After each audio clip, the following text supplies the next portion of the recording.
Alright, so the first thing is going to be understanding the 3 different methods of hypertrophy. This is going to be mechanical tension, metabolic stress, and muscle damage. Real quick, I'm going to explain what each of those is. A lot of people when I see in the gym, especially newbie lifters and stuff like that, are doing only really one type of training style, which would be, for example, mechanical tension, which is more going to be focused on the heavier lifting.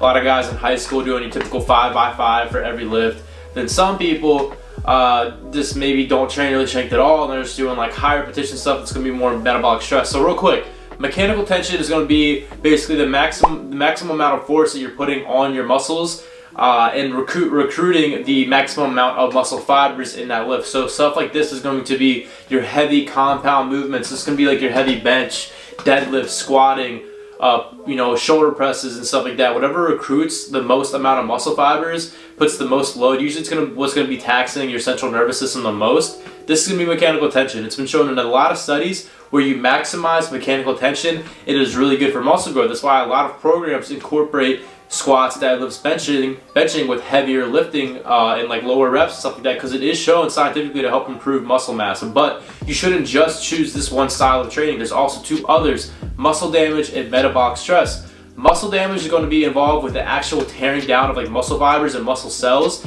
It's going to be like when you're for example, holding on a contraction. If you're doing a barbell curl and you hold that contraction, you really lower that weight slowly, you're causing muscle damage. You're tearing down those fibers. It's going to be time under tension, different types of tempos. You guys know that I'm really big on tempo training. So let's say, for example, like you're doing a close grip pull down. I'll pull it down, hold it for a second at the bottom, slow eccentric, right? That's going to cause a lot of muscle damage. Next one is going to be metabolic stress. This is going to be, with cellular swelling. Your muscle cells get a lot of like lactic acid in them. This is going to be high repetition stuff. A lot of time under tension, meaning like you're doing a set for a long period of time. So let's say we're doing preacher curls. I like to do these, for example, at the end of my back and bicep days.